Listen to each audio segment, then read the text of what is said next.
Everything has its time. What is the right time for each thing under the sky? A time to be born, a time to be a firefighter, a time to be a firefighter, a time to pull out what was planted, a time to pull out what was planted, a time to kill, a time to forgive, a time to forgive, a time to cry, a time to laugh, a time to lament, a time to dance, a time to throw stones and a time to be unlucky, a time to be unlucky, a time to embrace and a time to pull away from the arms, a time to teep, a time to throw away, a time to teep, a time to throw away, and a time to sow, a time to be silent and a time to speak, a time for love, a time for love, a time for hate, a time for war, a time for war, a time for war, a time for peace. Many times we kill our lives. We kill the opportunity to live well because we are not able to read it correctly.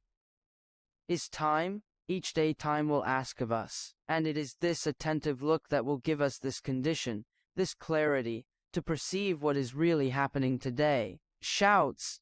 What is the reality today that is it urgent? Maybe we are so negligent in perception. Sometimes we waste a month, a year, 20, putting our commitment into a reality that was not even for that moment. That is why it is so interesting for us to develop the skill. Saying no. Do you want to be a skill that only authority brings us? Sometimes because we are immature, we do not even know how to say it, right? We do not know how to look at the urgencies of time, so we live to please. Before pleasing the other you, oh, what is life asking for? That not always what you or what you can do to please the other. Is it in line with what life is asking for? Even if for us to grow, we have to have the courage to cut many things. The sacred scripture says, a time to kill, a time to give birth. Everything depend on perception. To look at the present moment and discover what really deserves ours. How many times in my life have I put my efforts in the wrong place in the matter? And then there is no way to be happy, knowing that my efforts were not where I should have been. There is no possibility of me feeling fulfilled, feeling good about my choices, because what is going to make me feel good? I look at the context of my choices and feel comfortable with what was discussed.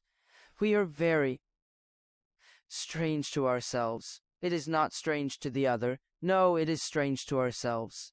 I need to put soul into everything that is me. Even in the house where I live. I know, I leave home and now I have been away from home for 17 days. Life has taught me that home is not a cluster in Paris. Home is a feeling that occurs to me. It is not just a material construction. When I enter those walls that I built with my work, there I identify calm down. What is this? It is a feeling that occurs to me when we open the door of the house. When we enter, it is a good feeling that help. Is this something? It is when the matter is full of meanings. It is when the matter is full of meanings. It is when we begin to attribute a meaning that goes beyond the walls, furniture, garden, the entrance gate. It is interesting that the quality of our life depends on, and is closely linked to our ability to deposit soul in things. I am not talking about that. The deepest meaning of our life, of this spiritual dimension that is salt, right? It connects with eternity. I'm not talking about everything I saw. And what does matter make sense? Other senses, that which is material, so we use Marilia as an inadequate terminal. He realizing that my objects are permeated by a meaning that even surpasses. As Rubem Alves said, there are things that are more than things, they are things that make us remember. This is becoming a sacramental, in the same way that I bring a souvenir from a trip that is for me just a sacramental of something that was good, that was lived, that was experienced, that did me good, in my opportunity to put my soul into this, of this unique opportunity that I have to live my life.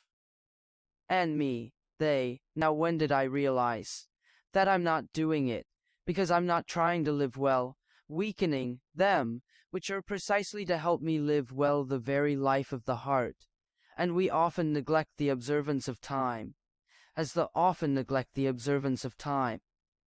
Scripture says, the time to cry is time. Are there moments, another need to cry, to throw out your excesses, to not be afraid of sadness, to allow this sadness to fit within us, in its riches, that helps us find the precious stone, which only suffering. What power, then comes the river, laughter is not born by chance. We already sang that song too. I walked slowly because I was in a hurry and I wear this smile. Here I have cried too much. The smile is the result of the well-cried tear. The smile is the final result of a process of struggle that we have established. Observe day by day what is the commitment that that day asks of me. What do I do today? We are going through hardship knowing that it will be constructive. Small smiles are already emerging throughout this process. When we talk about a final smile, it is just a metaphor for a process well done, well lived. Time to embrace, time to distance yourself. How much suffering, and to perceive the distance as necessary for the growth of the other. It is that child who leaves to study. Is it not possible to keep children? That is why it is time to embrace and time to care. It is time to embrace and time to care. It is time to be together, and there will come a time when distance will be necessary for the course of life itself. Then we will return. But at first we need distance. It is urgent for the day. The time has come. We need to study. We need to study. We need to seek a future outside of here. When we observe the movement of time and its urgencies, we enter into the context of wisdom and renounce our fulfillment. The time to tear, time to sow. If we don't have the courage, many times to tear, some realities afterward, here we will never be able to live. The liberation of many times we regret, of losing, and when, in truth, will we observe what we lost? It wasn't a loss, it was liberation. How many relationships need to be torn apart, so that later they can be sewn back together in the way they are, to make all the illusions we have fall to the ground. With all the pretensions we judge upon, the other doesn't have to live up to my expectations. The other has to be him. We need to live the confrontation. The confrontation that will later provoke a liberation in us. Life will always ask us for calm patience because in a hurry we go over all these needs, and we are not able to recognize them.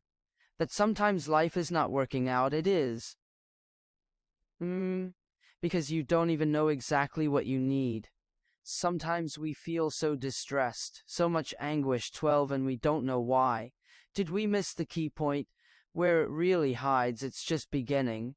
Patience, we don't even have the patience to find out. What's making us anxious is our rush. It's the strange life we're leading.